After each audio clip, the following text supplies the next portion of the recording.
All right, what's up, everyone? Welcome to our first ever episode of One-on-Ones. I'm Paul Rabel. I'm sitting with my older brother, Mike, and we designed this podcast to answer your questions. Simple as that. We know you have a lot of them by submissions that came in last week, but also through what we see on social media. We know that what we're building is complex, and the changes and iterations and innovation that we bring to the table oftentimes need answers, and there's no better way to provide that than long form via audio. So that was the genesis. What would you say? I'd say we are often heads down. We are often busy trying to build a next gen sports league, and we don't get to communicate as much as we'd like to with the audience. And so we wanted just to create a level of transparency and get a conversation going, because there's only so much time we can respond to tweets and LinkedIn messages, and wanted to create another form that might be easy to digest on your commute to work or while you're playing wall ball. Cool. So the way that we're building this is by segments, and the first one's just going to be a catch up. I didn't prep Mike on this, but I want to talk about some current events in lacrosse. But first, I want to hear what you did this weekend. What I did this weekend. This weekend, I was traveling all last week. Went and saw one of our great partners down at Rebel Bourbon in St. Louis. Went and got the pleasure of spending time at Owen Business School at Vanderbilt. Got to do a fireside chat with some folks. Actually, Howie Nunchow, who's the head of CA Sports down there. So I was on the road all weekend, and I just wanted all the week. And so this weekend, I just wanted to hang with the family, invest being around them as much as I could. How about you? Leo is now getting pretty decent at lacrosse. Yeah, he needs to learn. I can't teach him. It's early. It's early because it's a difficult skill to acquire, which makes lacrosse more like golf and hockey and baseball. Something we talk about a lot, right? Like cradling is hard. It's throwing is hard. Yeah, and the stick's big too. So we got him these small PLO minis to play with. But how was your weekend? It was great. I actually spent some time with Mick Davis, who's our VP of growth. We went out to wine country for a little bit of like a hybrid bachelor weekend. It wasn't a proper bachelor party. He already had that. I think he estimated that the pace of that first one was probably going to be a little bit too fast for all the stuff we have going on. I wanted to like unwind, and and sometimes those vacations, you even if it's over a weekend, it's so intentional that you're actually tired. Yeah. So you put a lot of effort into going offline. Yeah. And then you're like, man, that was a lot of energy going offline. I mean, who goes to a vacation with their family and they come back feeling full of battery and energized? Very rarely. Very rarely. That's why the saying is, I need a vacation after my vacation. Well, that's why we created the company mandatory blackout, right? Our blackout vacation. Yep. Where right after the season, it's a mandatory week off, dark week is the term we use, and everyone goes offline because you're actually able to invest in the vacation. One of the things that we found is exactly what we were talking about. It's like nonstop emails, Slacks, a partner reaches out, whatever it takes, and then you can't vacation even on your vacation. So the season is crazy for us, but it's important for us to create that time and that forced vacation where everyone at the PLL is offline. I found that's one of the most battery recharging weekends for me. That's so important. I remember Vince Vaughn saying 1 week off is essentially 2 weeks off, because you have to catch up on the work that you would have done otherwise in that week off, and then you have to catch up to other people's inflow. So that's why we protect really both of those. Both of those are protected. No one has to come back and play catch up. Did you watch any lacrosse this weekend? I didn't.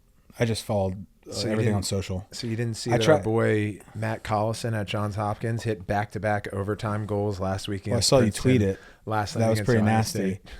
I didn't. I missed. Johns Hopkins is back. And I think it's exciting. They've been back, man. Well, the whole season, right? Yeah. They never went anywhere. Yeah. According to the locker room. What did you? So you went in to the beginning of the season. You sat down, met up with Pete. Yeah. Talked to the team. Yeah. Did you think they were going to be as good as they are? Yeah, because, well, first of all, talking to the team and their success this season has nothing to do with that meeting. No, I know that, but was your read of the locker room? So they were going to be nasty? Really strong last year. They had a great run and were a goal or two away, losing to Notre Dame, the eventual champion, in the quarterfinals in Annapolis. So they had a great surprising season last year relative to the year before. And so there was hope among alums that they were going to have a big year, which they are. And they actually dropped their first game to Denver. It reminds me of my junior year when we were top 3 team in the country going into the season. We dropped our first to Albany. So, my time with them was very much about, you're not going to win the championship in the first week. Mm-hmm. You never do. But you have to have the commitment that sustains an entire season. And credit to them, they've lost some tough games and have rebounded every time. And that's the hardest thing to do for a top program like that. Because even if you're Johns Hopkins and hasn't been to a Final Four since 2015 and hasn't won a championship since 2008, they will always have a target on their back. It's like Notre Dame football. Yeah. Just walk in the game and you're playing Johns Hopkins, you want to kick their ass. So what's the conversation like in the locker room after the loss to Albany when you're ranked top 3 or the loss to Denver? Like, how did the captains rally? What's the conversation like when you have high expectations and in the first game of the season you lose? It was really hard for us. And I don't think we wore losses well. And that's why we would typically have consecutive losses while I was there. Because our expectations, the bar we set for ourselves was so high, my class at least, being a part of a championship team our freshman year. I think these guys, the temperament of their coaches and the temperament of the players, the resilience of the players over their career at Hopkins is different.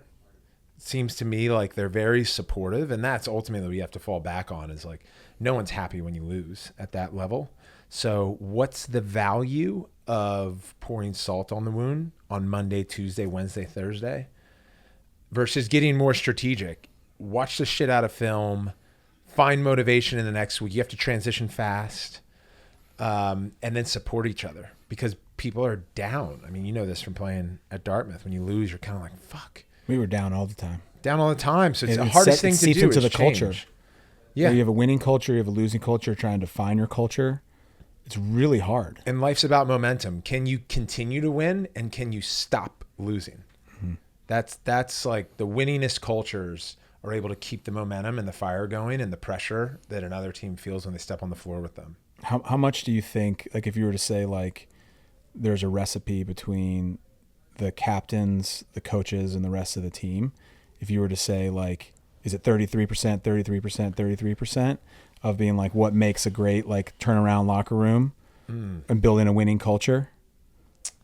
I think the coaches and the culture that they start, the mission that the team's oriented against, and the pace of practice, the preparation for games starts in first. Yeah.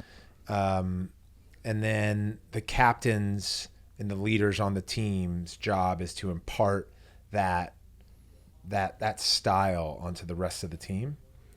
And so what I would say is, what at least I would offer to coaches out there listening, and this comes from Coach K and Greg Popovich, but they have a 10-80-10 rule where they go, look, no matter what level you're at, no matter what discipline, you have your top 10%, your middle 80%, and your bottom 10%. Even in the NBA and the NFL, you have guys that are fucking off. And he was like, and what you get on both ends of that spectrum is the best players and the captains, they want to pull the 80% to be like them. They desperately want everyone to show up early.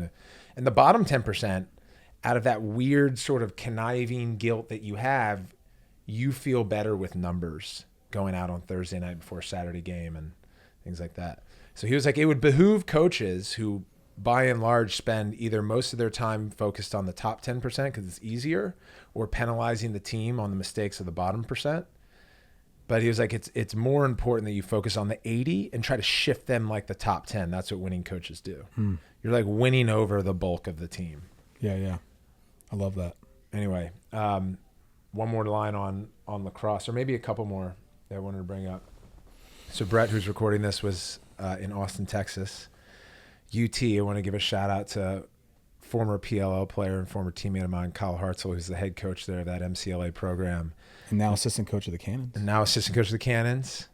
They completed their first program undefeated regular season, which is incredible. Wow. And they beat their rival, Texas A&M, on Friday night in front of a packed house. Thousands of people there. Hook 'em. Hook 'em. Kyle sent me photos, and it was just unbelievable. I mean, people stacked on each other over the top of the hills in the stands. I'm long on MCLA. Yeah. Super long on it. Both of us are. Yeah. And when you get someone like Kyle Hartzell, one of the best lacrosse players to ever play, natural leader, investing in a program, you have great boosters there who are investing in that, the players who are investing in that program. That's what's going to take that serious level of commitment in one of those programs. You see it at University of Florida. Yeah. I know Garrett, the head coach over there. Some of these programs have a serious commitment from real individuals, both on the donation side, obviously the players that have been at it for a long time, and then the coaches that are coming to this space. And that's what's going to take for it to start moving in a new direction, getting more eyeballs on it. Yeah, and I love the university brands that are part of the MCLA. They are universally understood of sports fans around the world. When you see Texas and Texas A&M, when you see LSU in Florida, and when you see USC playing Oregon, it's just so tight.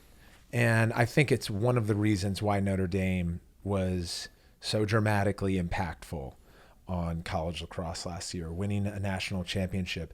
Notre Dame is really synonymous with the biggest sport in America, which is football. And so people start connecting the dots there. Okay, something else I saw. Coach Belichick was on the sideline with Kelly and Monty Hiller at Northwestern. Did you see that? Two goats. How many rings between both of them? Was it like 14 rings or something? When I saw the photos from that and the two of them spending time together, the having access, being a fly on a wall to that conversation, I think would be incredibly valuable, right? To be able to listen to the things that they're applying to their programs, to winning championships. Winning one championship is hard. It's winning the next one that's even harder. And the next one after that, how do you continue to keep the bar high? How do you motivate yourself? I think about it as like, she's already won a national championship. He's already won a Super Bowl. It's like, how do you get to the net? How do you keep your team inspired? How do you inspire yourself? Like, you've already reached the top. And to me, those are the types of things that I would walk away with that conversation, really trying to understand. I know that in the past, when you spent time with Bill and Dave Petramala, a lot of that stuff is they're sharing is like motivational tactics, right? To keep the team inspired. Yep. Coach Belichick's all-time legend. So is Coach Kelly and Monty Hiller. And I think that seeing Belichick on a lacrosse sideline was pretty cool. Again, I should say, given his transition right now. And I'm excited to see what's next for him. I know he is doing a bit of a tour between college football programs and lacrosse programs. I wouldn't be surprised if any of us saw him on an upcoming sideline, or it's at Navy or North Carolina with where Petro is now, especially as season heats up. I know he's close with John Tillman at Maryland, but more Belichick spottings forthcoming. What I'll say about Coach Belichick as we transition into your questions is he is so curious. He is the most curious, and I would say is his greatest characteristic as a coach and as a human being. And his time spent on the sideline with these other lacrosse coaches and football coaches is to learn and absorb as much as possible. He'll impart some wisdom, but he's there to learn. And that's pretty great. And I think what Mike and I will be doing as we hear your questions come through and answer them is hopefully it's a dual practice. So without further ado, let's jump into the first question, Brett. Hey, Paul. It's James Wells. Obvious huge fan of the PLL. I actually have a podcast myself about your league, so thank you. But my question is, was the lowering of the 52-second shot clock down to 32 an analytical decision based upon the data that you guys had, or was the NBA an influence at all to the lowering of the shot clock? Because I know they did that as well after shots. So just wondering if it was based on NBA influence or an analytical decision, or how you guys kind of came to that number. Thanks for everything you do. Bye. Awesome, James. Thank you for that first question. We knew we were going to jump right in. Hard hitter. We knew we were going to jump right in. Go for it. Yeah. So I would say that the short version, which I'll come all the way back to, is that it was both. Every decision that we make here at the PLL is highly analytical. It's backed by data. And just like any other sport that has reached a level of relevance like the NBA, there's instinct. And it's a combination of both. But what we've done at the PLL from building the bones in 2018 to where we are now is we like to say we take the best attributes of the most relevant and mainstream and successful leagues in the world. Touring is much like an individual sport. We took a lot of flack for touring in our first year. Not having teams tied to cities. It's non-traditional. The rules that we created in the first year are even non-traditional to the sport, but we believe at a baseline level, our goal is to improve the quality of product on field, the play, and get the game in front of as many eyeballs as possible and entertain our fans. So diving into the NBA, quick history there. Up until 1954, they did not have a shot clock. They went from 0 shot clock to 24 seconds.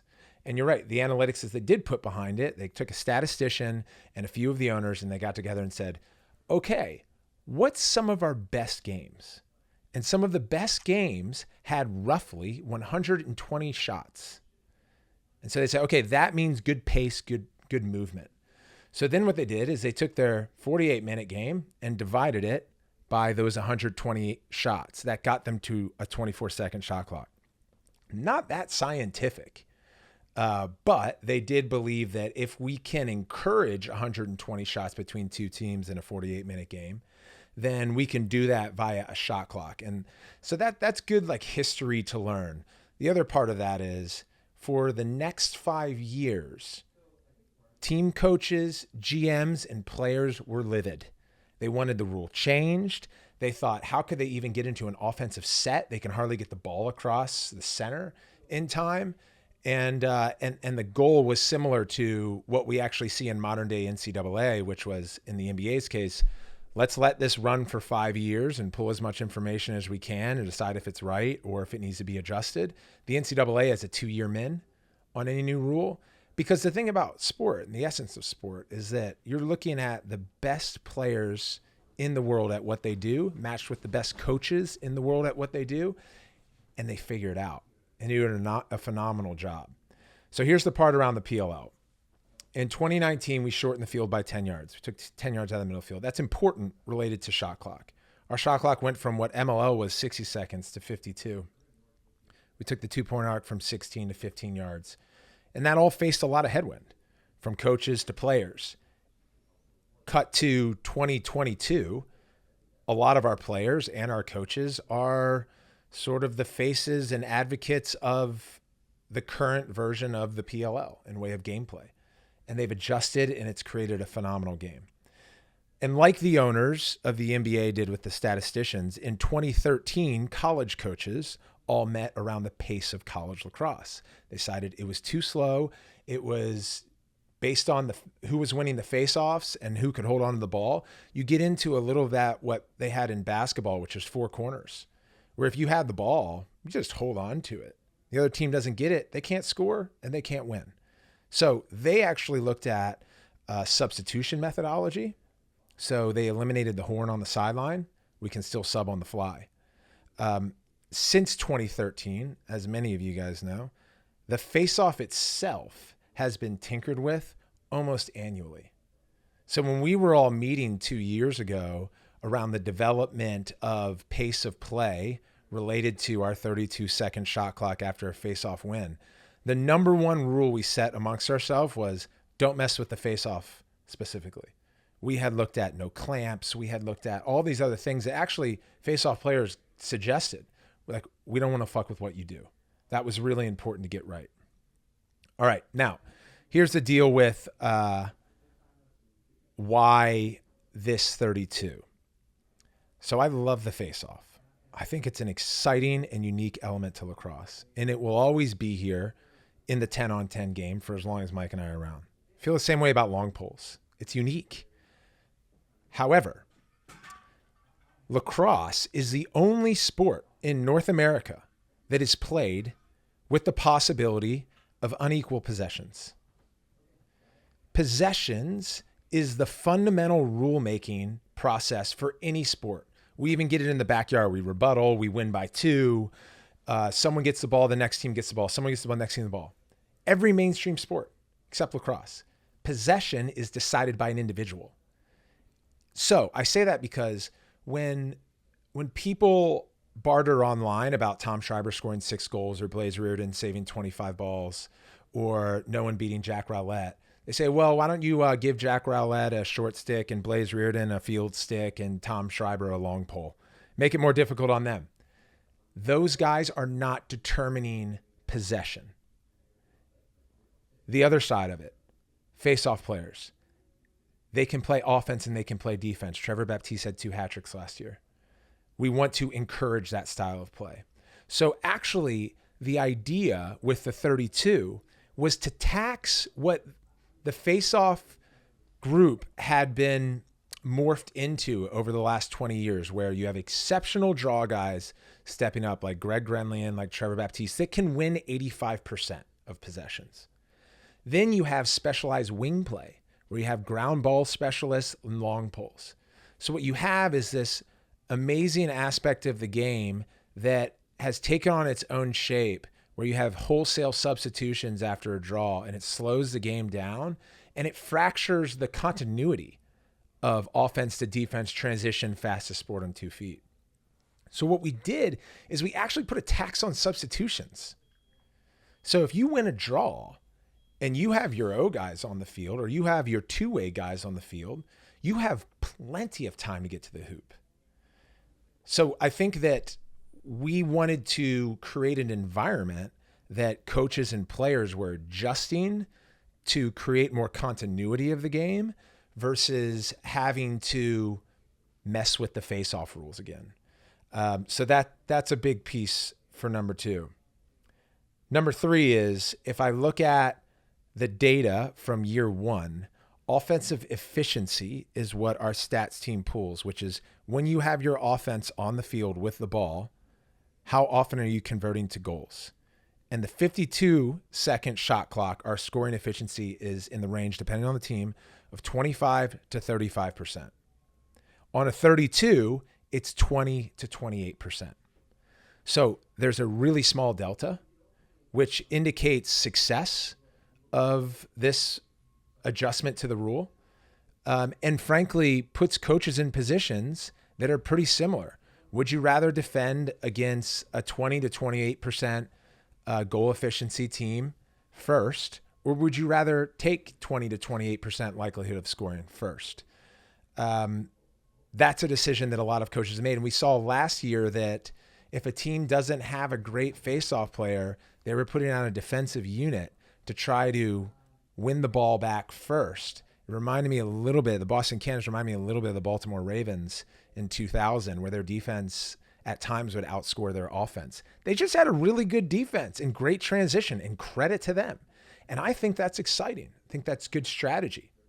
We adjusted the rule this year to say no long poles at the stripe to do a couple of things. One, protect the draw guys, because if you're a long pole and you just stand up and you get to tee off on someone, that feels too consequential. There have been long poles that can clamp and win draws, CJ Costabile over time, and we had to look at that. And frankly, that's why we allowed it in the first year. But we think this is smoothing it out, and it's not a groundbreaking rule either, because goalies are the only ones, for example, with bigger heads. Face-off guys, we think, should be taking the draw with a short stick. For me, we have no issue with specialization, right? None. I think specialization exists in all sports. I think what we wanted to really try to strip is if specialization is hurting possession. There's no other sport where specialization can massively decrease your ability to have possession. Possessions are always equal until the clock rings, right? And so for us, what we really wanted, what our job is to grow the sport, grow the league, grow attention. The more attention, the more eyeballs, the more revenue for the league, the more players get paid, the better investment to fan experience, broadcast, et cetera. It all flows through. And so for us, when you have possessions that could be affected or gamified, the quality and product on the field suffers, and then fewer people watch. And so for us, we basically mandated the team to go out and use data to come up with a policy and a rule that still allowed for specialization, but didn't overcorrect. We're seeing this overcorrection of possession, and allowed for it to be a bit more equal. Yeah, I mean, that's totally right. You know, in soccer, they say a team will have won against the run of play, which means the other team was better throughout the game, and then they snuck a goal in the end and they stole the match. In lacrosse, if you're winning 8 out of 10 draws on a 52-second clock with 12-minute quarters, that's pretty dramatic. It means you're getting close to 8 minutes of quarter. And you really can put a stranglehold on the other team's ability. And the other team may actually be better that day. They just don't have the ball. So what we saw last year was that a shortened clock on a draw win, even if a guy wins 8 out of 10, that means they're more likely to win and score goals because of that 20 to 28% efficiency. But the other team, if they get a shortened stop, gets more ball. And I think that's important. And the last thing I'll share is that traditionalists who come out and discuss the changes that we're making, whether it's shot clock or this, we have to remind ourselves that traditionalists are the creators of the game. The game was built with no boundaries, no timing, sometimes hundreds of players on each side, playing too often first to three wins. The secular version of the game that was first created by George Beers in Montreal, that was 12 on 12. We have box lacrosse, it's 5 on 5. We have sixes lacrosse. We have 10 on 10. Women's is 12 on 12. One way to think about it is that, wow, it's confusing and really fractured. The other way to think about it is this game is really flexible. And anyone can play a different version. It has different skill sets to fit. It's based on, it's up to us and a lot of the marketers from the governing bodies to other leagues to be able to storytell better. But this sport has always evolved from the very beginning. Its rules. Shall we get to the next one? This is Hayden. My question is, how come you guys didn't consider putting a lacrosse team in Chicago? I know it may be cold, but the summertime and the springtime are the absolute best around. Or anywhere in the Midwest, but mainly Chicago. Thanks, guys. Love the show. Keep it up. Hayden, if you don't mind, this is Mike. I'll take this one first because I love summertime chai. I love Chicago. I'm actually headed out there tomorrow to sit down with one of our new partners in Whirlpool. So great question. We did heavily consider Chicago. I think even moving back a second, I think it's good that there's demand for more teams in more cities. I don't think, as long as Paul and I are in here, we're not going to stop at just 8 teams. But we want to do it in a very thoughtful way, in a way that makes sense prudently for the business, for fan consumption. So I think that, if you take a step back, the fact that there's demand to be in other markets besides where we are right now is a good macro place to be. Chicago is a burgeoning, if not very robust, lacrosse market. There used to be an MLL team there, the Chicago Machine. And when we look at our database, there's a lot of our fans that are based in Chicago. We actually did in our opening season in 2019. We had a game out in Chicago at the MLS stadium there. I'd say that what we try to do, to Paul's point, is make really strong data-driven decisions that also have a qualitative aspect to it. I mean, I think if you're purely qualitative, you're just never going to get at 100% confidence. So there has to be a qualitative nature to it. I think when we looked at selecting home markets, there was a lot of different factors. It was fan votes, first and foremost. It was lacrosse history there. It was performance of those markets. Did fans show up? Are they continuing to show up? It was viewership from those markets. It was venue availability in those markets. I mean, one of the things, to be super candid with you guys, because this is what this show is all about, is it's pretty hard to find a good venue in Chicago, right? I mean, you might be like, well, there's, MLS stadium. That MLS stadium is pretty far outside of the stadium. I mean, I think the MLS stadium and we went there. We went there. We struggled. Yeah, and you could be like, well, it was raining and it was our first season, and like, yeah, sure, but like, it's pretty far. And that's been a big complaint and an issue even with their own fans for those MLS games there.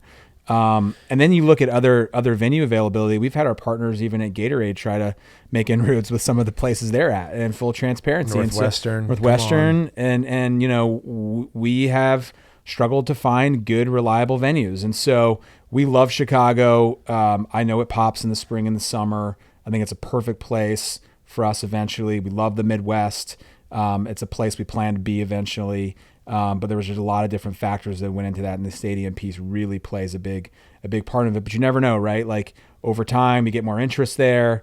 We start to build relationships with great sports owners in those markets. They're the ones who really can pull locally and start to help us think through that. So we're still really, really excited about the Midwest and Chicago. Totally. I'll add, we will be in the Midwest. We're touring there now, but we want to have a team in the Midwest. We want to have a team in the Southeast. We want to have a team in the Pacific Northwest. And we love the state of Texas. Yeah. We had 8 teams. We had to make a really hard decision. Yeah. But the fan input piece was also really valuable. So all of you that went in and voted on plvote.com, the plus 50,000 in the first 24 hours of rolling it out, thank you. And we love to hear that question because it gives us more energy around growing this thing so that we can expand. Hi, Paul and Mike. This is Lauren. I was just wondering what the PLL's plans are into incorporating women's lacrosse even more into the league. I think with the recent rise of eyes on female sports, it would be exciting to see female lacrosse players spotlighted even more. Just wondering your thoughts. Thanks. Thank you, Lauren, for the question. It's timely with what we were all watching in college basketball's Final Four, how the women's games were outrating the men's games, and what Caitlin Clark has done to that sport and to women's sports at large. It reminds me of what Tiger Woods did to golf in a lot of ways, where viewership to go from the number that it was to what it got to requires a once-in-a-generation star. She's got an amazing skill set and presence. We saw her on Saturday Night Live this last weekend. And we have women in lacrosse that I believe are versions of Caitlin Clark.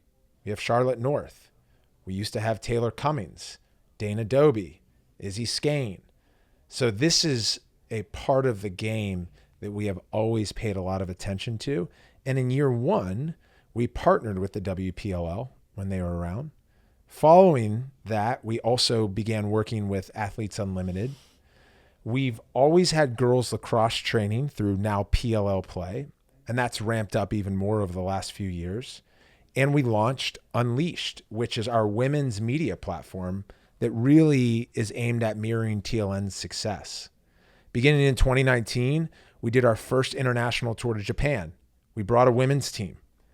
And we had a women's all-star game alongside our men's all-star game. We did the same thing last year for our inaugural street lacrosse event. We brought pro women's lacrosse players to play. We want to create more and more opportunity for the women of lacrosse, all culminating with this past season's championship series in February, where we hosted and put on our first women's exhibition, the Unleashed All-Star Game, which was live on ESPN+, which was heavily promoted, marketed, underwritten by our partners at Ticketmaster, and our players there were there to put on a show. So when you have the stars that I'd mentioned before, when you have the building blocks that we have at the PLL, I would say that it's safe to assume that we are going to continue to look for great opportunities to enhance the women's professional game. Nothing more to add. I think we're excited about it. Like you said, we have been active at it. We've started to resource at the company level. We brought in a GM of Unleashed.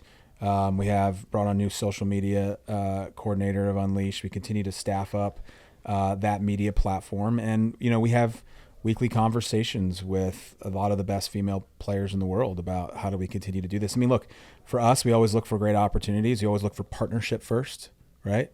We had a partnership with WPL, like you talked about. We made the introduction to WPLL to Athletes Unlimited. That's how they got that deal done in that merger. We made the introduction for them because we had that existing partnership.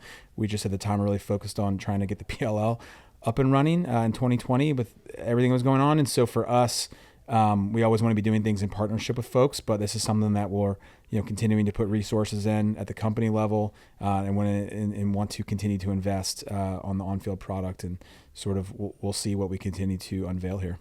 Hey, how's it going? My name is John. My question, I remember from back in the day, Paul had a podcast. He used to ask people what was on their home screen on their phones. Just curious what is on Paul and Mike's home screen and if that's changed throughout the years, especially with the development and growth of PLL. Thank you both so much, and take care. Hey, John, thanks for that question.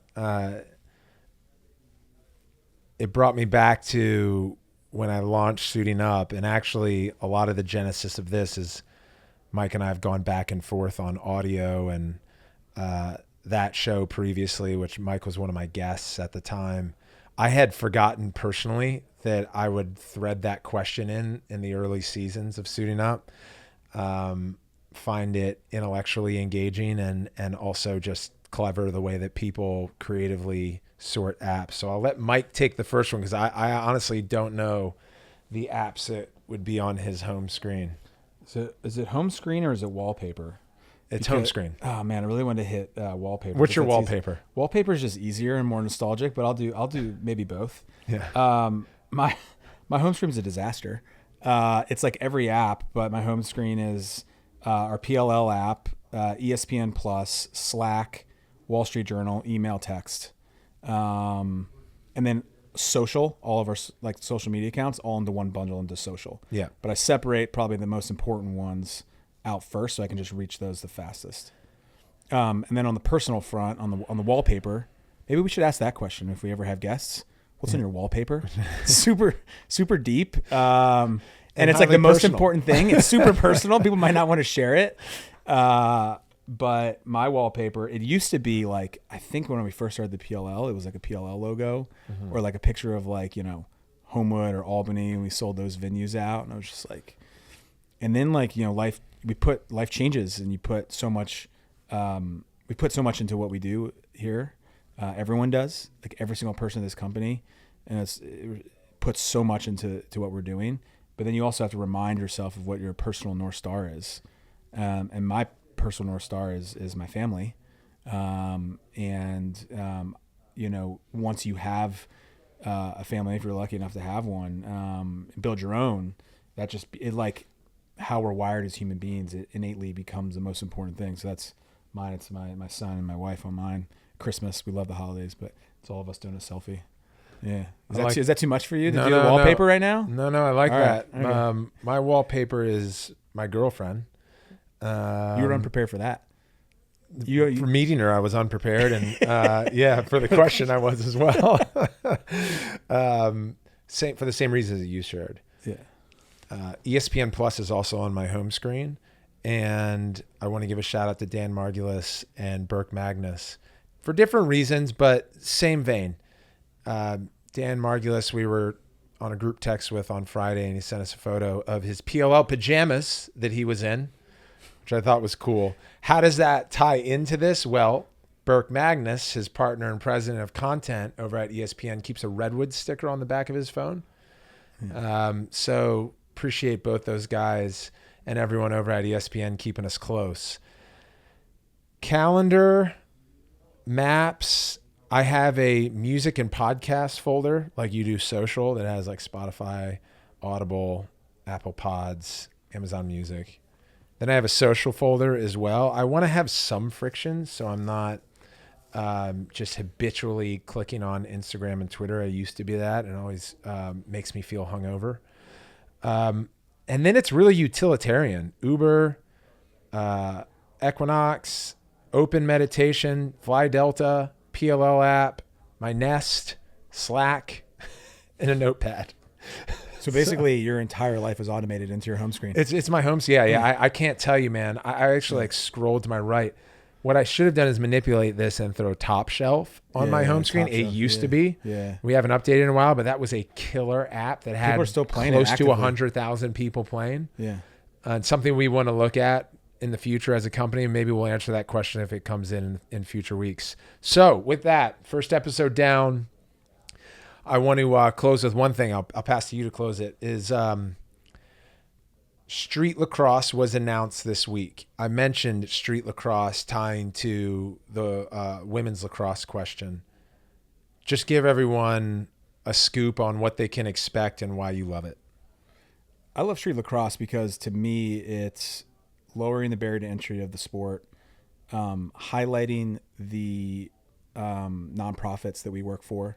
It's an invitational. They compete against each other. It's how we grew up playing basketball. We grew up in Montgomery Village, and play basketball in our backyard, but then also in courts in our neighborhoods. And it was always just sort of super accepting. You jump on the court and you get a game, right? And the more games you play, the more you get into the sport. And so we wanted to create our own version of that, which is just super easy to play, super simple to understand. And it's an invitational for our 501c3 partners to go out there and bring their best. And so for me, it's something that we're excited to do more of. And then we also want to do something where we're continuing to invest in those markets and bring lacrosse in an evergreen format to them. So making equipment donations, and investing in the community with lacrosse equipment. So something more to come on that front as well. Yeah. I love it. It's the infusion of culture in sport. I mean, we have a DJ there, an MC, a graffiti artist, a dance team, men's and women's players, girls and boys. It is, in the heart of New York City, it is the coolest thing that I've been a part of related to the sport. It's not what the sport is projected by many in the public to feel or look like. Yep. And more street lacrosses are to come. In different cities. This one, Lower East Side, KD's Courts, May 11th at 2 o'clock. It's a Saturday at 2 o'clock. It is going to be fucking incredible. Closed off, though. It's invitation only, right? So we're not trying to... Well, last year, that's true, but last year, people were hanging out outside the fences. Yeah, that's true. And it was very like Rucker Park vibe. Yeah. It was super cool. Yeah, for sure. I'm excited about it. And then, we said today the season's 47 days away. 47 days away. So, hope everyone enjoyed this. I know I enjoyed it. We could keep going if we want. I know there's more questions. Get back to but it. We got to get back to work. We'll continue to do this. We'll continue to answer questions. This is a way for us to connect to the audience, to be transparent, for us to find a break, to have many therapy sessions with each other, and just appreciate everyone listening. And if you want to leave a voice note for us with a question in the future, you can call 512-910-2218. That's 512-910-2218, and we'll get you in the queue. Thanks again for joining our one-on-one.